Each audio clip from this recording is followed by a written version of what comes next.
Hello, hello. So I'm going to do a talk on culturally responsive teaching. There's a lot of discussion around this term and what it means and how to do it in practice.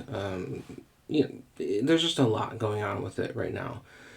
And as with everything else in education, I really want to get into the context that we oftentimes neglect to recognize when we're trying to describe these things and do these kind of practices. So, what do we really mean by culturally responsive teaching, right?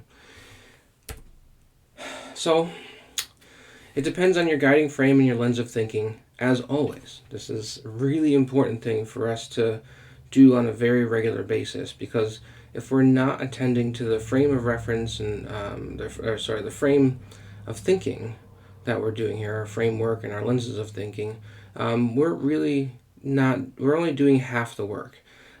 If you're not thinking about the context that you're trying to teach in, then you're only going to be guided by the mainstream context. That's how this works, right? So let's take a look at this, right? One of the key words in education is opportunity, and culturally responsive teaching, just like everything else, is going to be tied to that. So let's step back for a moment and have this discussion. You can see this discussion many, many other ways that I've done this and all the different angles that I'm taking trying to have this discussion and other videos. So check my playlist if you haven't already done so. So, opportunity in a context far, far away. So this is the Death Star, obviously, right? This is let's imagine what it's like to grow up in this context. The Death Star is obviously the problematic entity, one of the problematic entities of the universe, right? Or at least in the universe of Star Wars. It's a weapon that floats around and destroys planets. Not cool. So, imagine growing up in this context, thinking that that is a good context that you want to be part of. Context matters greatly here, right? So, opportunity is going to be very colored and shaped and steered by this context of living on the Death Star, right? So, what we might call a college graduate is a stormtrooper, okay? So, where we, as, sort of the audience of Star Wars, see that as a negative, people in the context of the Death Star would see growing up to be a college graduate or stormtrooper would be a good thing, right? So we have to sort of see it from that perspective. That's what opportunity looks like. And of course, it wouldn't be the stopping place, right? That's sort of entry level opportunity when education is sort of maxed out. So, middle manager looks like a commander, right? And then the CEO, and you can see the level of control he has there doing this good old force choke. All of this is seen as positive of something that people would like, levels that people would like to attain, right? And the highest level being the billionaire, trillionaire CEO, right? Like the CEO of CEOs. And there you have the emperor himself, right? Palpatine with all of his electricity. On a side note, is it just me or does Palpatine kind of look like Ozzy? Just saying, right? You can. Okay, anyway, moving on. So, social justice in a context far, far away is also very colored by this. This is not a term that just has some sort of universal placement in our minds, right? It's very, very steered by what we think is a good context for us. Okay?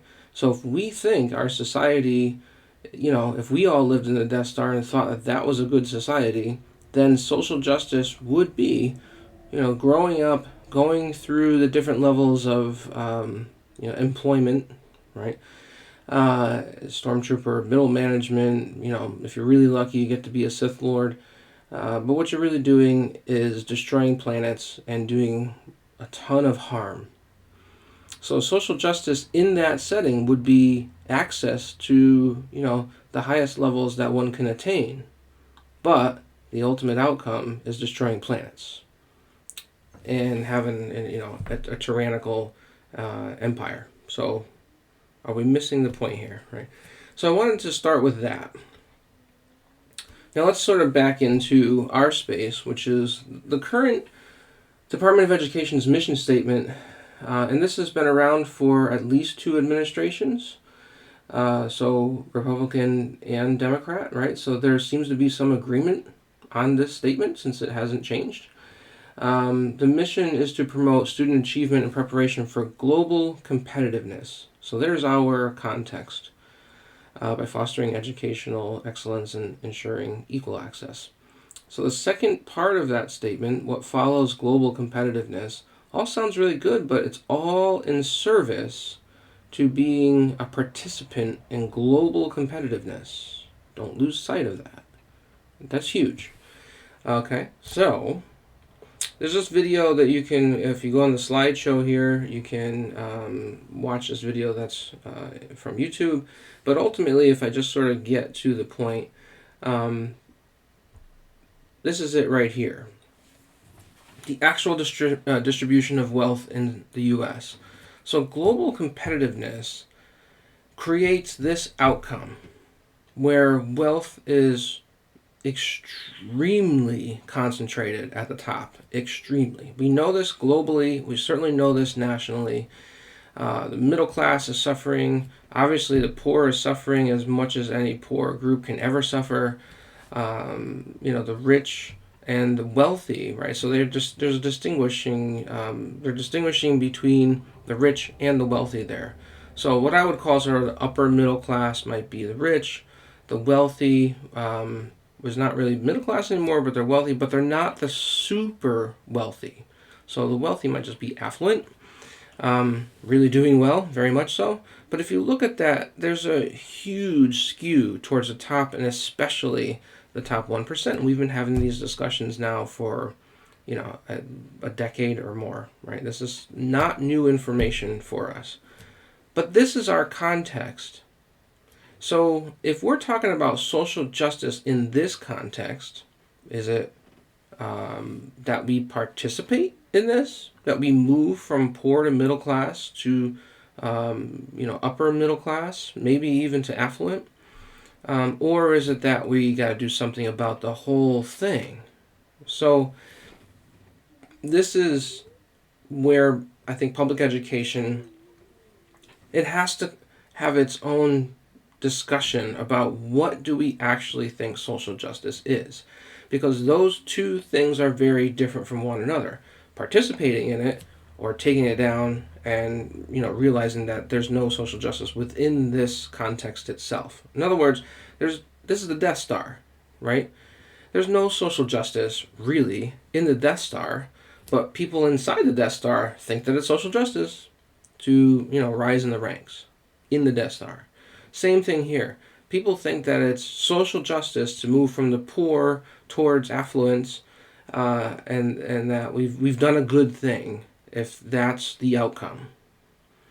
We need to question that heavily. So, when we look at things that are inclusion-based, that view, if it's not critically examining the larger context, it is participating in the context. That's a really important point for us to understand as we do this kind of work. So if inclusion-based view is not critically examining the larger context, but if inclusion-based view is just simply saying we need to include more people in this context, then we are participating in social injustice and unsustainability at very high levels if it's just about getting more membership at the higher levels, right? In other words, if you go from being a stormtrooper to a commander, like, what really happened there? And nothing about the context itself changed. So we have to understand, like, what goes on at these levels is doing harm. So what is going on at the upper middle class level? What is going on at the affluent level? And what's going on at the super wealthy level? All of those have very negative consequences on our society. Even though there's people who have worked their butts off to get to those levels. Well, maybe not the super wealthy one, but because we know that there's a lot of handing off going on there, and also at affluence level too, right? But people, especially in the upper middle class, are going to be super invested in keeping this situation the way it is because, they feel like they've earned it. And that's a trick, right? That's a trick of the mind. That's a trick of values and so forth. We have to see that as a trick.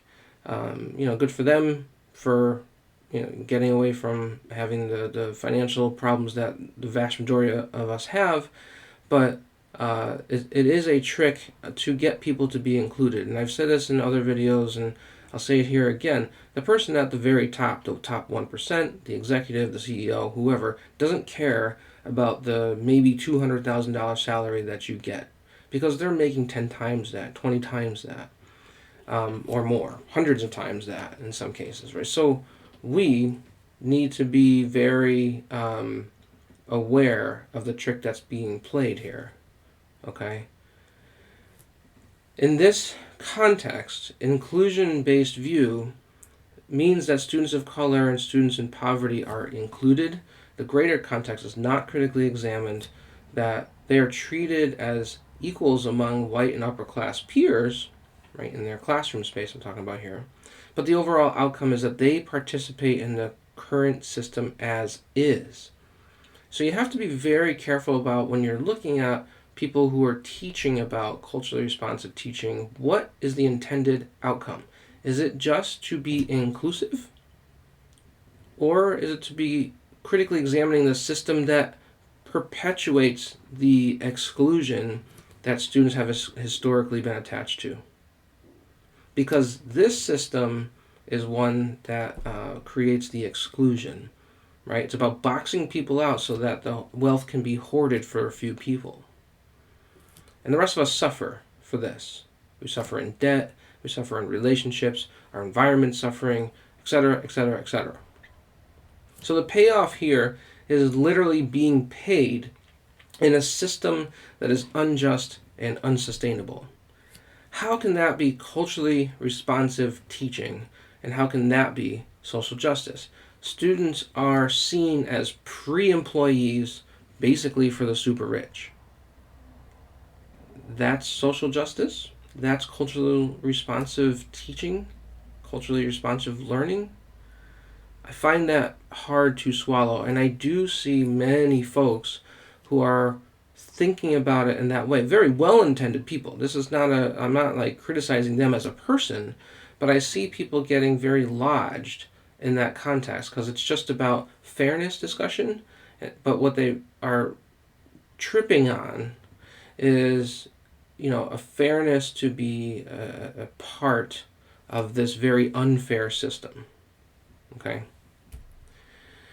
So inclusion framing, the central consideration is, are all groups included fairly and equally? And if you look at this little silly diagram here, you have one person, I'm using myself here, but you have a person who's thinking more broadly about their society and who's included, and that's kind of where the discussion ends. So that's a limitation. Is the greater context of greed and exploitation critically examined? Good question. Not so much. Right? It's not critical inclusion, it's just inclusion. Right? It's inclusion into the status quo. Right? And that right there is hard because people would say, well, no, including more people is not status quo. Right? But including more people who can do more damage, it creates the status quo of the inequities to begin with, of the inequalities, of the injustices, of the unsustainabilities. So social justice is viewed as all groups included fairly and equally. All groups have the opportunity to succeed in capitalism, in greed, and in exploitation. Because capitalism relies upon greed and exploitation, right? Even at small levels, it relies upon that. Now, if we move towards equity framing, the question changes a bit, right? Are groups and individuals receiving differentiated supports that meet their specific needs in order to have equal opportunity? So equity here is about what are the needs that need to be met can we provide support so that folks can have, folks who are really in the tank, in the hole, can have what they need so they can, be more on equal footing as so many of us are, right? So and we're usually referencing some sort of like lower to middle class sort of reference there, right? Limitation here is the same. Are we questioning the greater context? Because if you give people supports in this context, um, you know, yeah, better. But if you haven't changed the overall context, right, you just sort of it's not taking care of the problem. You're going to have to keep providing equity to folks who are suffering because of capitalism. So participating in this is creating more inequity. So again, this is where this notion of social justice is framed by the larger context. All groups and individuals are provided differentiated supports to match their specific needs, so that they can have this uh, opportunity to succeed. But again, in capitalism, that uses greed and exploitation.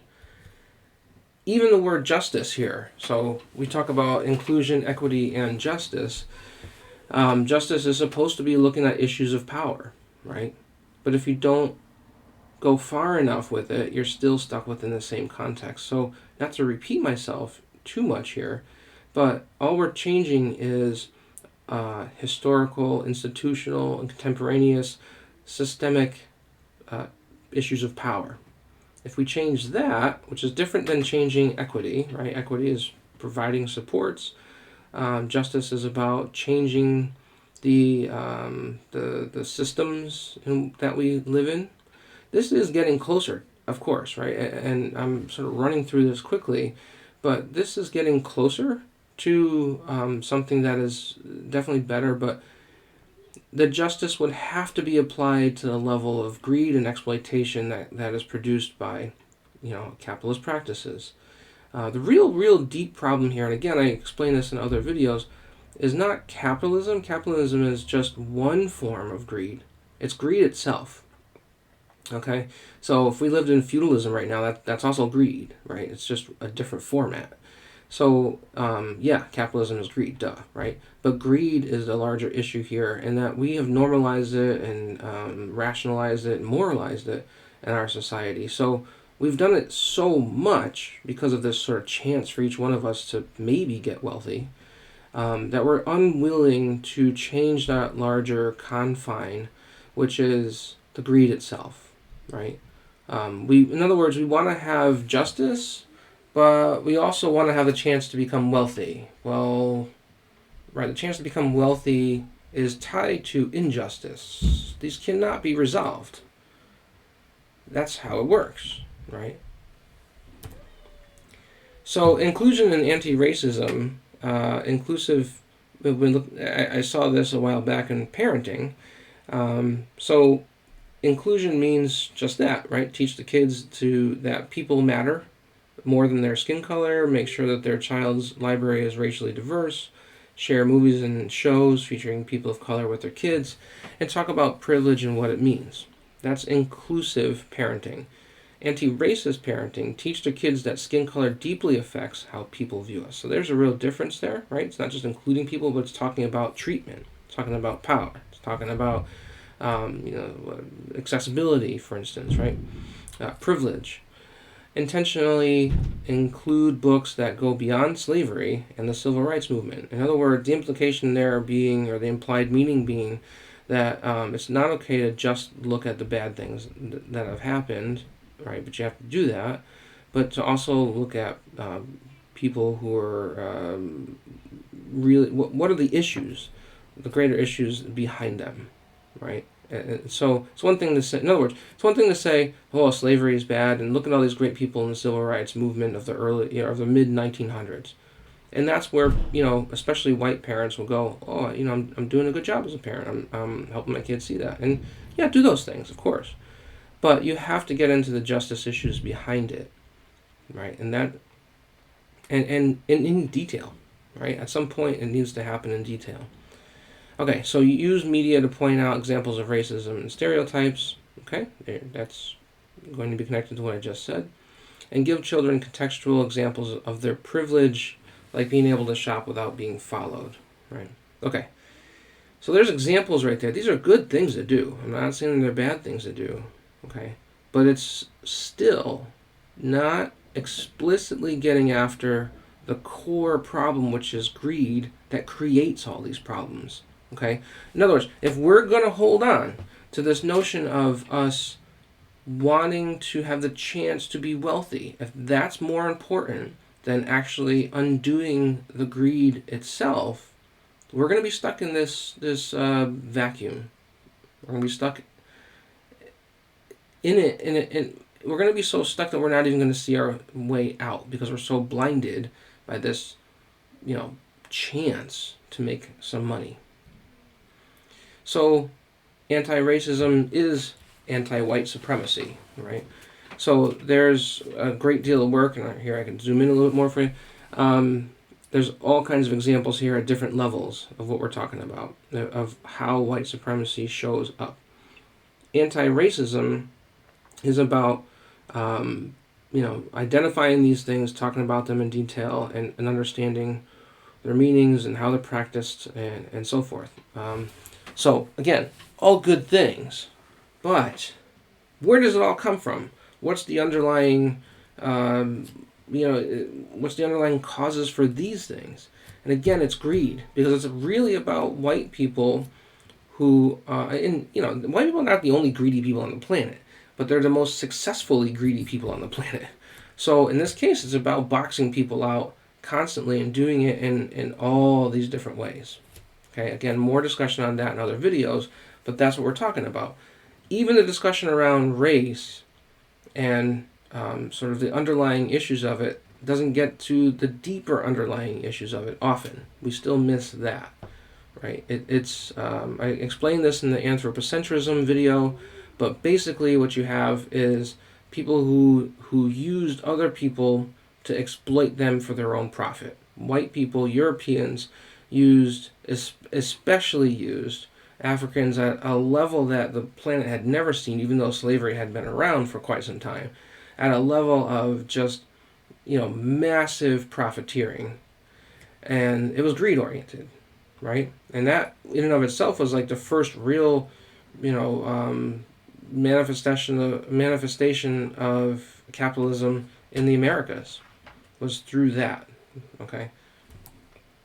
Anti-racist teaching, again, good. Moving from, sort of a fear zone through a growth zone. You can look at that more in detail.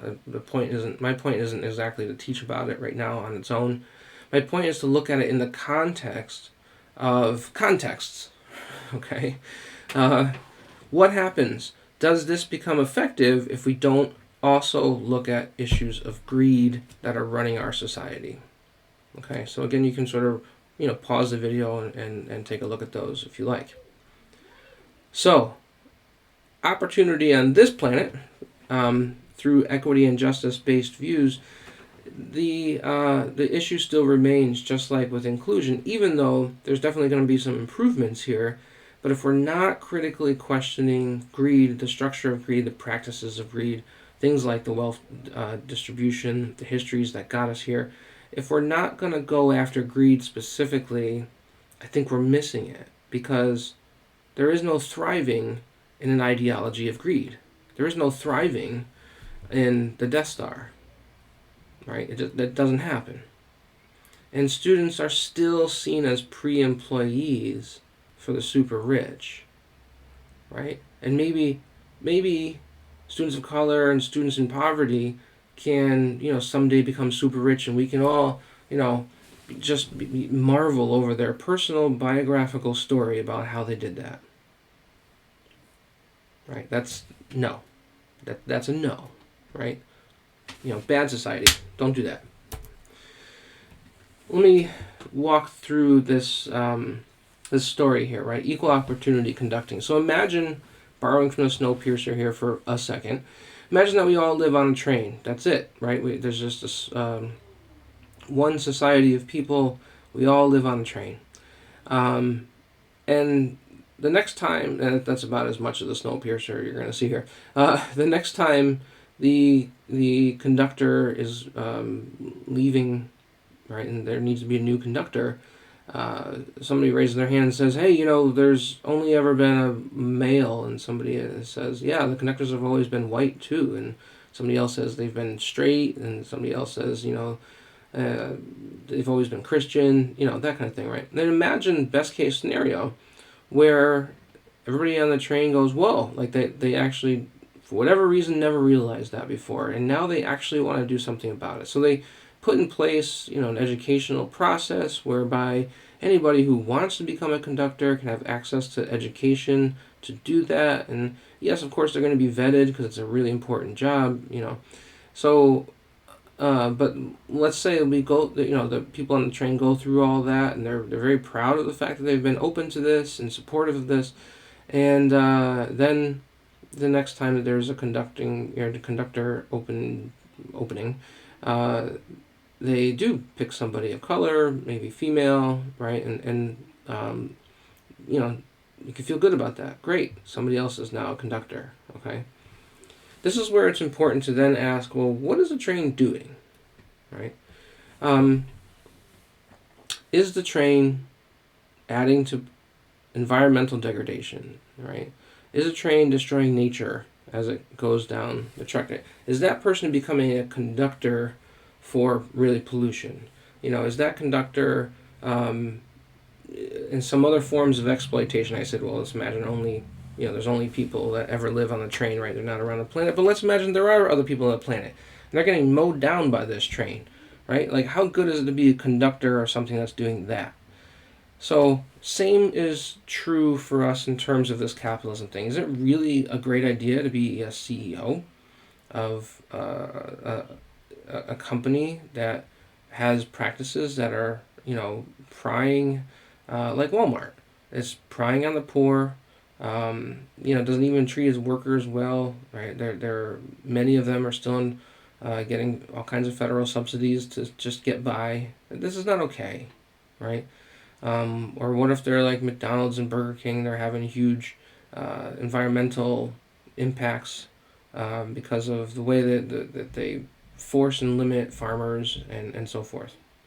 So the list goes on. Is that what we should be conductors of? Right? Is that social justice?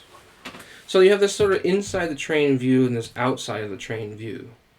And we need to be much more skilled and open to what that means in our own existences, right? Because the fuller view of social justice is one where you're looking at multiple contexts, not just the inside of the train view. So, you can go through this list, but it's not good. Our society, the U.S., is having really negative consequences in very identifiable, very stark, very destructive ways that are not just war, although war is a part of it. Okay? So, environmental, workers being pressured like crazy, even though our country isn't saying you must work in this fashion. There are companies that are doing that to meet the needs of U.S.-based companies and Europe-based companies that are having this, this price demands and materials demands and so forth.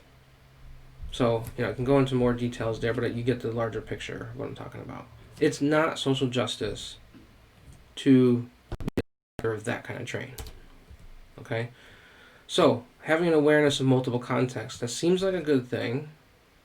Is something still missing, right? So, us having this idea of a society among societies, that's moving to the outside of the train view. That seems like a good positive movement, yes. And even that right now we're struggling with, right? Because our view is so strongly inside the train view. It's just about what happens in our society, never mind what our society then does. Okay? So what else is missing?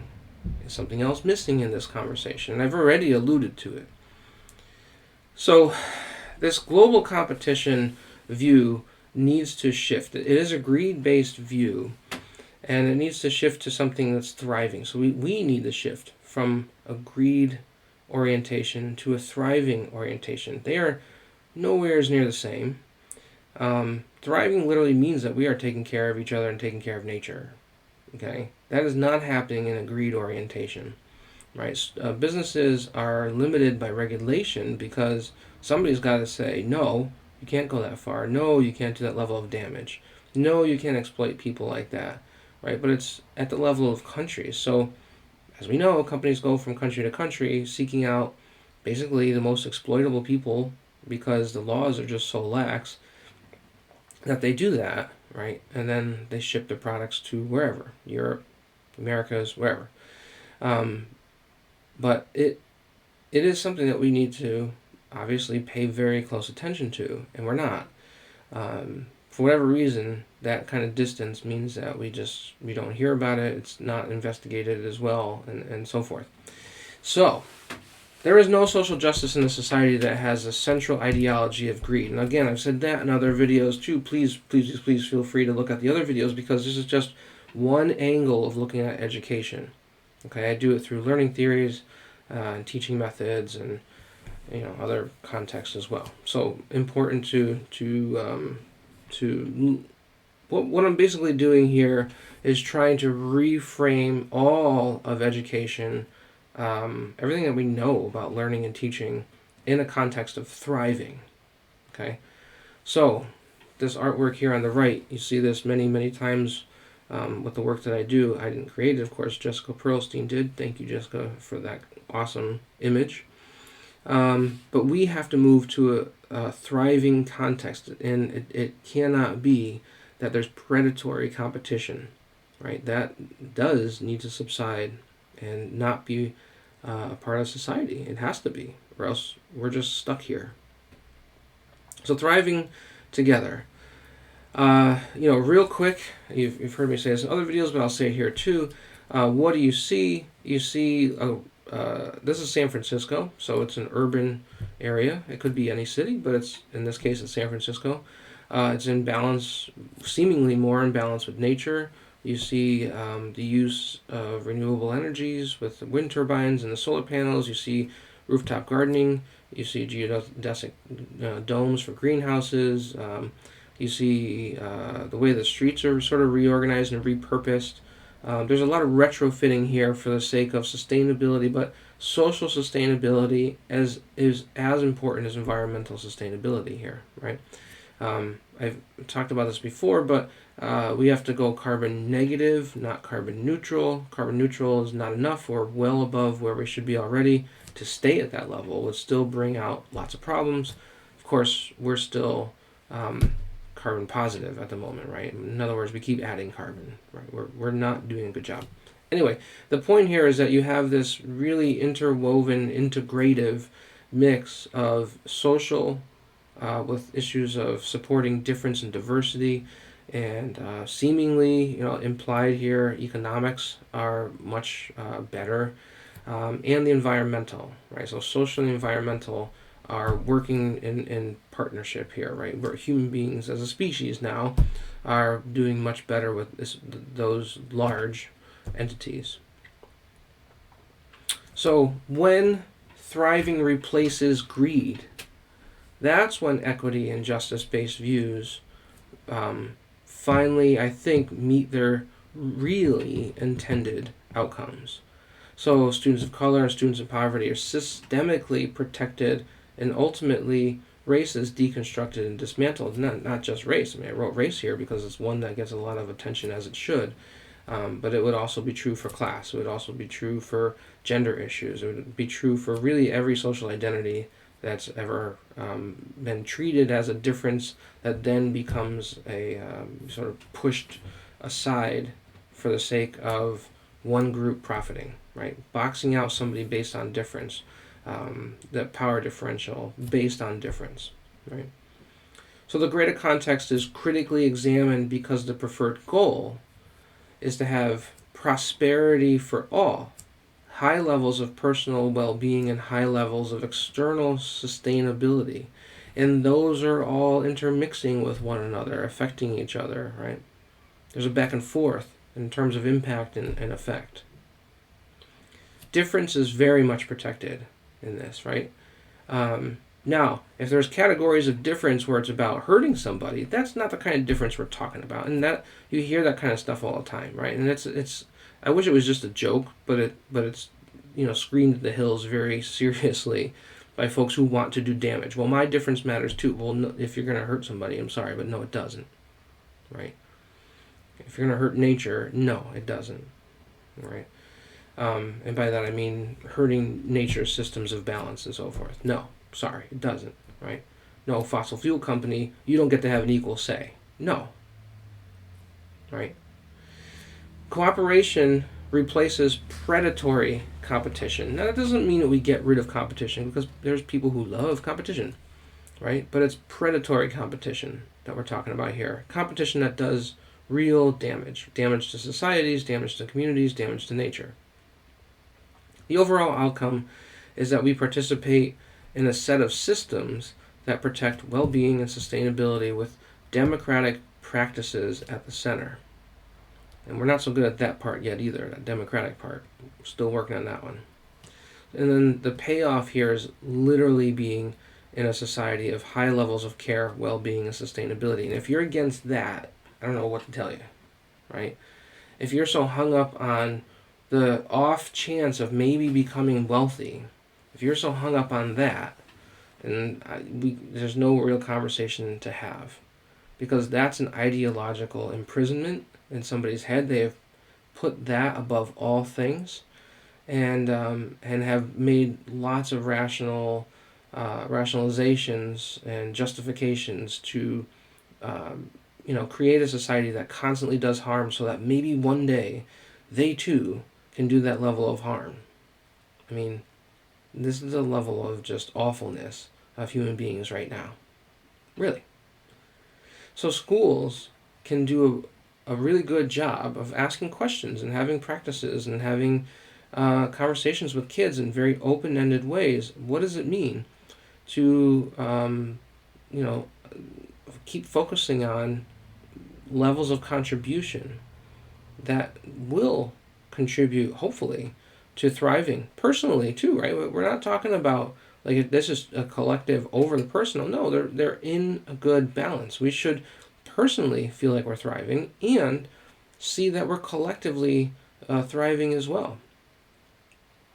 And of course, there's going to be tensions, and there's going to be things that we don't quite resolve real well. We try it this way, and we try it that way, and we're not happy with this, and we fight about that. All going to happen, right? But that's democratic, truly democratic, is to be able to do that. And of course, keep it at a non-violent, peaceful manner. That's where we need to go when we're talking about thrive. Well, I say that like I'm the only person who has the right to say no. I mean that is an example of probably what we should start considering, right? Other people can, by all means, please add to it, argue with it, whatever, right? But I'm sort of giving what I think is a reasonable starting place of thinking and a framework. So when we're talking about, when we're talking about culturally responsive teaching, the frame matters most. So if you want to continue, like you can stop right here and go, okay, I kind of get the idea, right? But I recommend that you don't, because let's go into this even further, okay? The next slide is this video, one of my favorite videos I've ever seen. It's called and pause my video, go to the slideshow, and watch this. You can also search for it. It's just animation on YouTube or wherever you're doing your searches. It's awesome. Watch that and come on back. Okay, welcome back. So let's take a look at that video for a second. The idea here is that people are being very controlled at very young ages, all the way through adulthood, and you see sort of the father's competing desires, right? The desire to take care of his kid, who he cares a great deal about, right? And he sees sort of the emotions getting worn down with this poor kid, but he also realizes that he lives in a world where the kid has to get used to it. At least that's what this is sort of what you pick up as you're watching the video.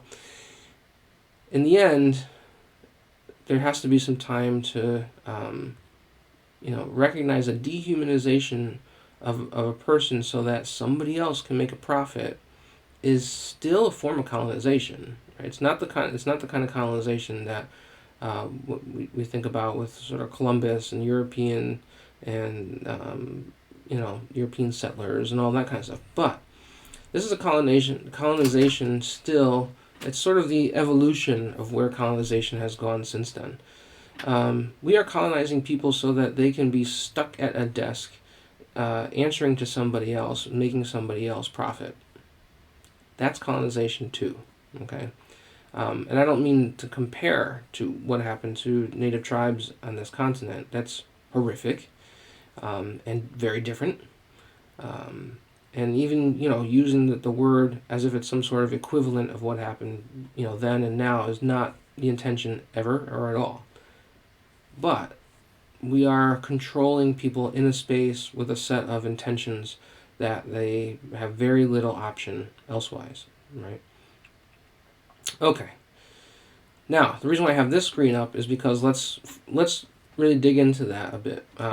So in the video, you saw a kid who was getting very depressed about the way in which happiness, true happiness, not just sort of a consumer happiness or a sort of fleeting, superficial, but a happiness that is at his core, and just feels like it's getting taken away. And he's a kid; he doesn't have the words for it, right? But the father, fortunately, was paying attention, even though he himself was trapped in the very same set of problems for himself. Now he's seeing it being replicated in his own child. Right? So what do we mean by happiness or wellness or well-being?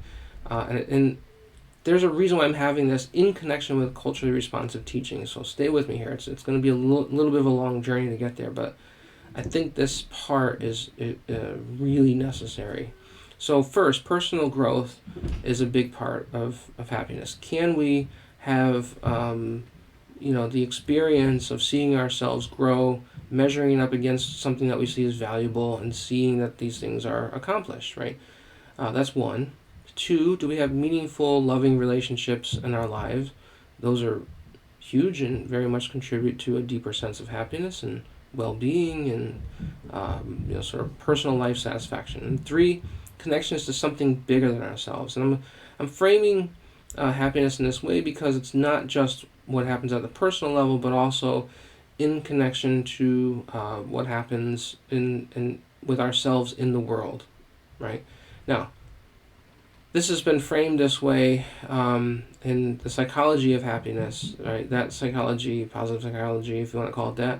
I'm not getting into toxic levels of positivity. I'm not for that either, and I'm very much aware of that. So I'm going to try to stay in a place where happiness is something that we're caring for because of not any sort of selfish, let's always be happy, right? It's not that either. Maybe it's more wholeness that we're talking about here.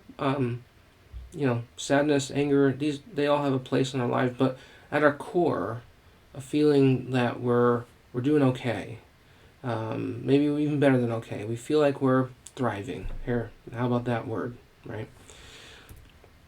So, in this happiness matrix, maybe a proxy for the word thriving, you can see sort of these quadrants here, right? What happens at the individual, what happens at the broader, the local, national, global, what wellness might look like, what thriving might look like. So you can pause and do a quick look at this, but overall, what we're talking about here is the way in which it sort of sits in our lives at a pretty balanced level, and what happens when it goes very unbalanced. Okay, so the misuse is kind of the out of balance version of, in this case, happiness. But I'm okay with sort of switching that to thriving too. Anyway, feel free to pause and look through it. Sources of happiness, right? So in each one of those three categories, personal growth, meaningful relationships, and bigger than ourselves connections, you can see that there's many, and this is not exhaustive, but there are many times when we can connect with each one of these categories in the experience of learning in schools, right? So we can connect to personal growth, we can connect to meaningful relationships, and we can connect to something that feels bigger than ourselves, and feelings of meaning and purpose. Okay, so again, feel free to pause and look at this. When we look at sustainability, same sort of thing, right? There's ways in which it's thriving, and there's ways in which it's out of balance. Even when the intention, quote unquote, the intention is to aim at sustainability. And again, another discussion for another day, but sort of just putting big chunks together here is what I'm doing. Okay, so let's look at individual responsibility, systems thinking, and critical democratic participation, all of which would be needed for external and ways in which we individually participate in the external sustainabilities. Okay, so you can see this list here. Now the idea is to start putting these things together, right? Because I can't live with myself, but just saying, let's have a thriving society, period, end of story, we're good, right? It really is about trying to identify things that we think are meaningful to us right now. Oh, by the way, the individual 3 R's, I just saw that one. That probably needs to be extended, right? That's the reuse, recycle, reduce, sort of triangle with arrows that we oftentimes see. There's many more R's that are important there too. And again, another discussion for another day. But the point there is that there's many ways in which we can do this kind of work within the schools too. Right now, our standards and our content have not been written with these as a primary target. They're written in a way where they're ancillary or supplementary, but it's rarely like the education that you get. So how well are students going to be prepared to do this kind of work within their own society, within their own community, right? If school is not making this a primary goal, then it's up to home to do it, and some homes do this very well, and many of us are struggling, right? Many of us are barely keeping our heads afloat, time wise, energy wise, money. Everything is compromised because our society is so heavily weighed down by greed. Now, here's the idea. Again, you can sort of pause and look at this, but the idea is, what if I just took those two tables and sort of smashed them together and just put the words together? Do we see that there's a relationship between happiness and sustainability, right? Does thriving in general mean that happiness or well-being and sustainability are interconnected? So pause this and ask yourself, all I've done is sort of copied and paste both tables and put them into one table, right? Is there something that happens when we put them together? Is there something that happens within our thinking? So again, pause, take a look at that. So the question here is, what are you teaching towards? Are you teaching towards employee consumerism, proud docilitarianism? In other words, being proud that you're sort of a docile worker for somebody else, and that's your greatest contribution, for so many hours a day. Right?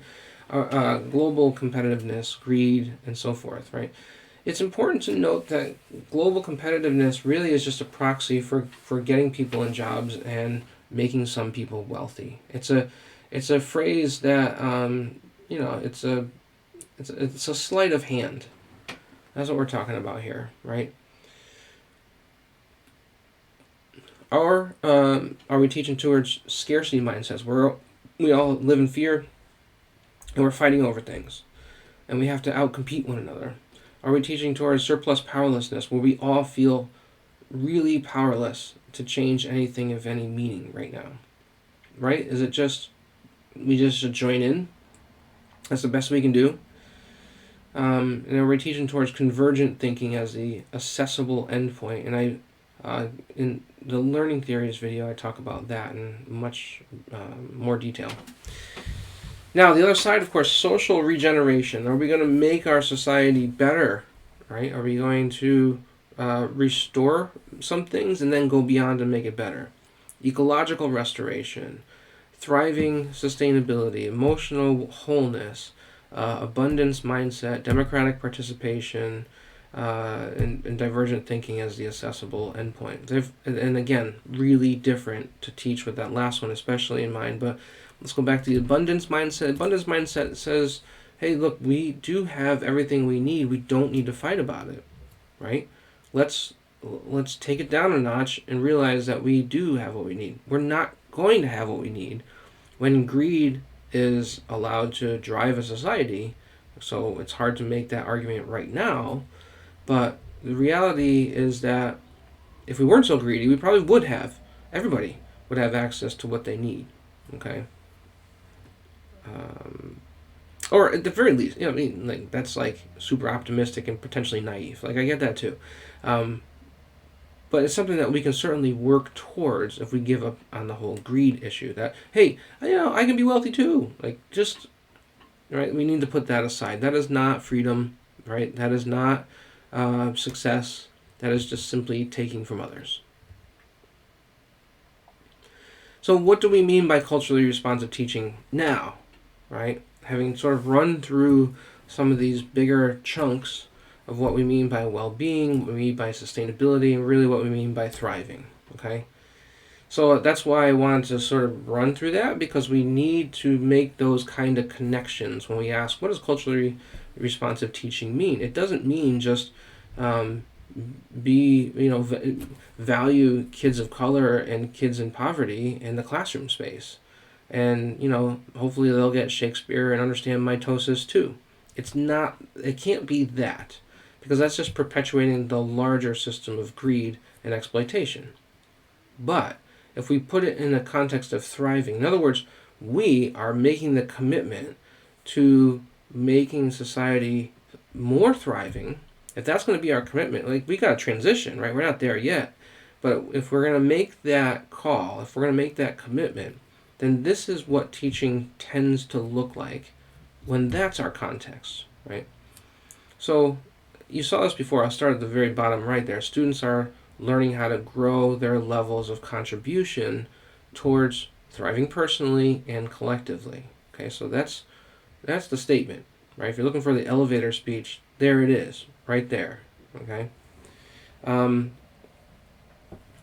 So the first bullet on the upper left there, the aim is to be able to contribute towards continuing to make society and one's local community more thriving.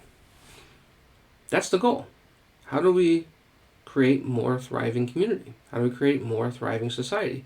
How do we shift our society to from predatory greed to individually and personally individually and collectively thriving? Can that be our goal? Are we okay with that? Or do we need that predatory competition still? Is that what we need in our lives? Individual and group differences are valued, validated, and part of open-ended exploration. In other words, folks who have different perspectives, who think that thriving can be this, it can be that, maybe we should consider that aspect. We should not be putting that down, right? Again, I know I'm one person, and I certainly can't do everything, and I as much as I try to be aware of myself and my own locations and limitations, I'm happy to do my part, but also realize that, look, there has to be many more voices on this, certainly not just another white man saying what has to be done in society, right? Like, I'm aware of that. Yeah, right? And it needs to be this open-ended exploration. We got to test things out. We got to try the best we can. We got to try to anticipate things. We got to do this democratically. There's a lot here. Just simply retrofitting spaces in general is a huge amount of money. Are we ever going to get rid of money? Can we just say money is not the way to go? Maybe we need something else entirely different. Anyway, another discussion for another day. These are things that we need to really come around to, because we are seeing this slow but sure collapse of our societies because they're not working, right? Greed is unsurprisingly unsustainable. We have to change. And if we want to collectively thrive and personally thrive, we can do this, right? And at the school level, we have this sort of techno data culture of teaching, right? Where admins are swamped in this, where teachers are, living and dying by this, right? And the anxieties at all levels, students all the way up, we're just losing our minds over this. And for what? So that somebody can be, a good pre-employee for somebody else? I mean, come on. We can do better, right? So that culture is replaced by schools aimed at protecting difference, valuing high levels of contribution, and supporting children growing into their best selves. That means that diversity is truly respected and cared for, right? We need that. And we need people to grow into their best selves. Again, we do, is it a free for all? No, right? That's where some people are going to come down on this. Like, oh, everybody just gets to do their own thing. No. This is about figuring out how we can contribute towards thriving. So there's got to be limitations on hurting one another. There has to be, right? It's not about growing up into their best jerky self. It's about growing up into your best self that is able to contribute towards thriving. And if you're not able to contribute, we'll take care of you, right? You will be taken care of. That's the other part of this. And last but not least, differentiation is tied to supporting children growing into their best selves and practicing high levels of contributions that are well educated, creative, and thoughtful of others and nature. So, the phrase culturally responsive teaching, I think the meaning of it even changes beyond where we are right now. Right now, it's really just about undoing the boxing out of people from wealth, right? Or changing their designation from being exploited to being an exploiter. That is not okay. When you really think it through, that's where culturally responsive teaching is often situating itself unknowingly. And I don't think that people who do this work are intending that at all. But if we are just going to stop at having more inclusion within our society, if that's the end goal, then I think we're in trouble, right? I think we're in very much long-term trouble. That being said, we are at a point in society where many of us do recognize this, whether it's implicitly recognize it or explicitly recognize it. And I think there is an awakening that's starting to occur. And, how we put this all in practice at the granular detail level and all, much work to be done. Absolutely. Right? This is an open-ended collective project. Nobody gets to have a say on it, and in a way that we all have to listen to, like they're the central authority. We all have to work on this together, but step one is coming to terms with the fact that greed is driving our society into the ground, and we don't have a lot to offer if we keep adhering to this insanity, right? So, that's kind of where we're at. Culturally responsive teaching in this context is still very different than culturally responsive teaching in the greed context. So be aware of the context, right? Be aware of the way in which we're situating this discussion, because it's not going anywhere if it's situated in greed and capitalism, predatory competition, global competition. It's nowhere. There is no thriving in that situation. There is no social justice in that situation. It doesn't exist. So what's the point of culturally responsive teaching if there's no chance for real social justice? Okay? So I'll leave you with that. yeah, take a look at all the other videos that I've been putting out there, please. I definitely appreciate it. And yeah, take care.